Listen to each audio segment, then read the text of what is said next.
बिस्मिल्लाहिर्रहमानिर्रहीम। अस्सलाम वालेकुम दोस्तों, कैसे हैं आप? सब ठीक हैं?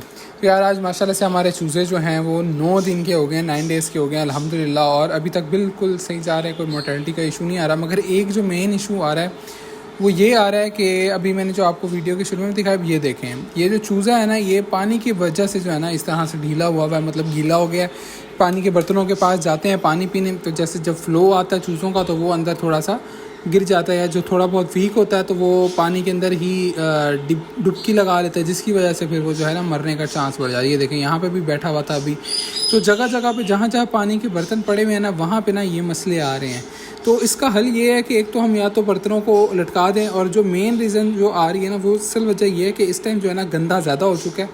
और ये देखें, अब जो है ना मैं अखबार वगैरह भी सारी उठा रहा हूँ, तो जो हमने पहले कागज़ बिछाया हुआ था सारा वो उठा रहा हूँ। उठाने के बाद इसकी अच्छे से सारी सफाई टोटल करके फिर जो है हम पानी के बर्तन भी ये सारे इकट्ठे कर लिए हैं मैंने, फीड के बर्तन भी सारे इकट्ठे कर लिए हैं। इधर से अब जो झाड़ू वगैरह भी सारा लगा ली है, तो बिल्कुल जो है ना सफाई अच्छे से करनी होती है। इसकी वजह यह है कि ज़रा सा भी अगर गंदी मिल जाए ना जगह चूज़े को, तो सांस का मसला आना शुरू हो जाते हैं।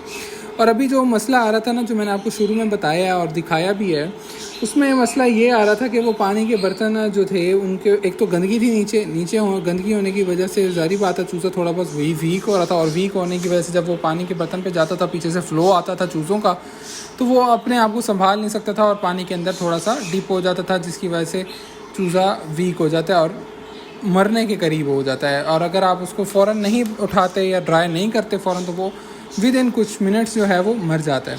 तो इस चीज़ का आप लोगों ने बड़ा ख्याल रखना सफाई का, क्योंकि मैंने भी थोड़ी सी ढील घुस हो गई थी। वैसे तो 2-3 दिन बाद इसकी सफाई करनी चाहिए, मगर अब यहाँ पे हम नहीं कर सके थे। मगर अब जो अखबार पड़ी हुई थी सारी, वो हम टोटली ये उठा लेंगे। और अखबार उठाने के बाद जो है यहाँ पे सारी जो है फीड की ट्रेस भी रख दी हैं अलग अलग। अच्छा, सफाई जो है ना वो बहुत ही ज़्यादा इंपॉर्टेंट होती है चूज़ों में। क्यों? उसकी वजह ये होती है कि अगर ज़रा सा भी लेट हो जाए, जैसे मेरे पास भी एक दो चूज़ों का सीन नज़र आया था मुझे कि उनको सांस का इशू हो रहा था, तो फटाफट मैंने सफाई की, क्योंकि अगर सफाई प्रॉपर टाइम पे ना की जाए तो ये सांस का मसला बहुत ज़्यादा बढ़ जाता है, जिसकी वजह से पूरा का पूरा फ्लॉक तबाह हो जाता है। तो इस चीज़ का आप लोगों ने बड़ा ख्याल रखना है। और अभी तो फ़िलहाल मैंने नीचे कुछ नहीं बिछाया, मगर मैं इसके नीचे इंशाल्लाह कोई ना कोई चीज़ दोबारा बिछाऊंगा, या कागज़ या बुरादा या कुछ भी, क्योंकि अभी चूज़ा छोटा है, तो जिसकी वजह से हम अभी इसको फ़र्श पे नहीं छोड़ सकते। अभी ये बिल्कुल फ़र्श है पड़ा, तो आगे बारिशों का भी आ रहा है, तो इसके लिए इस प्रॉपर हमें इंतज़ाम करना पड़ेगा। नीचे कोई ना कोई चीज़ बिछानी पड़ेगी, और साइडों से है जो प्रॉपर शीट लगा के फुल पैक करना पड़ेगा। तो खैर इस चीज़ का जो है ना आप लोगों ने भी बड़ा ख्याल रखना होता है कि अगर आप लोगों के पास ज़रा सा भी आपको लगे कि गंदगी हो रही है या कुछ भी है, तो ढिल घुस बिल्कुल भी नहीं करनी होती। ये काम असल में ये काम ही ऐसा है कि इसमें अगर आपने एक दिन भी अगर आपने सुस्ती कर ली, तो अगले दिन जो है ना काम बहुत ज़्यादा बढ़ चुका होगा और फिर संभलता नहीं है। तो ये चीज़ें मैंने खुद भुगती हुई भी हैं। मतलब बंदे की और मसरूफियात अक्सर होती हैं, तो बंदा कहता है कि चलो नहीं आज नहीं ये करते, कल कर लेते हैं, तो इस चक्कर में जो है ना बहुत बड़ा नुकसान हो जाता है। तो इस चीज़ पे आपने बिल्कुल भी कॉम्प्रोमाइज़ नहीं करना।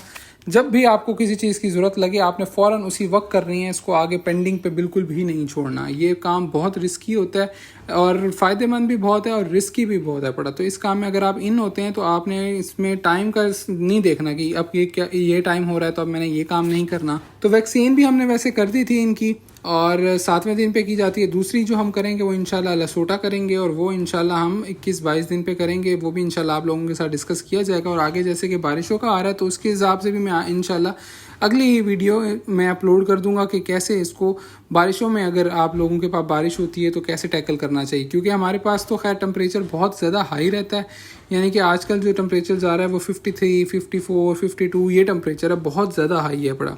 और कुछ भाई कह रहे थे कि आपने पंखा नहीं लगाया। पंखा ना लगाने की रीज़न ये है कि अभी चूज़ा है छोटा, तो जब छोटा चूज़ा होता है तो उसको इतना मसला नहीं होता गर्मी से।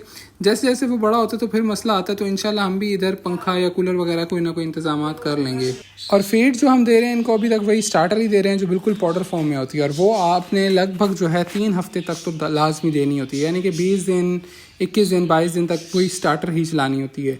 और अगर फिर भी आपको अगर लगे कि कोई मसला आ रहा है, बीमार हो रहा है चूज़ा, तो आपने वही मेडिसिन का कोर्स दोबारा 2 से 3 दिन करवा लेना है, जो मैंने आपको पहले भी बताया हुआ है। ट्राइफल हो गई, उसमें ऑगमेंटेड डीएन सिरप है, और लाइजोवेट सिरप है। ये 3 सिरप्स हैं पड़े। अगर फिर भी आपको कभी लगे, एक तो हम शुरू में कराते हैं 4 से 5 दिन, उसके बाद अगर आपको कभी भी कोई मसला आता है तो आपने यही मेडिसिन ही यूज़ करनी है, इंशाल्लाह इससे रिकवरी हो जाएगी। हाँ, अगर और मसले मसाइल होते हैं, जैसे सांस का मसला हो जाता है, कोई दाने निकल आते हैं, और भी बहुत सी चीज़ें होती हैं, प्लकिंग कर रहे होते हैं, तो ये बहुत से मसले होते हैं। तो इन चीज़ों पे जो है फिर वो और मेडिसिन हैं, तो वो आप लोग कमेंट कर दिया करें, तो इंशाल्लाह वो भी, उस पर भी मैं वीडियो बना दिया करूँगा। तो मिलते हैं इंशाल्लाह अगली वीडियो में, तब तक के लिए अपना बहुत सा ख्याल रखिएगा। फ़ी अमानिल्लाह।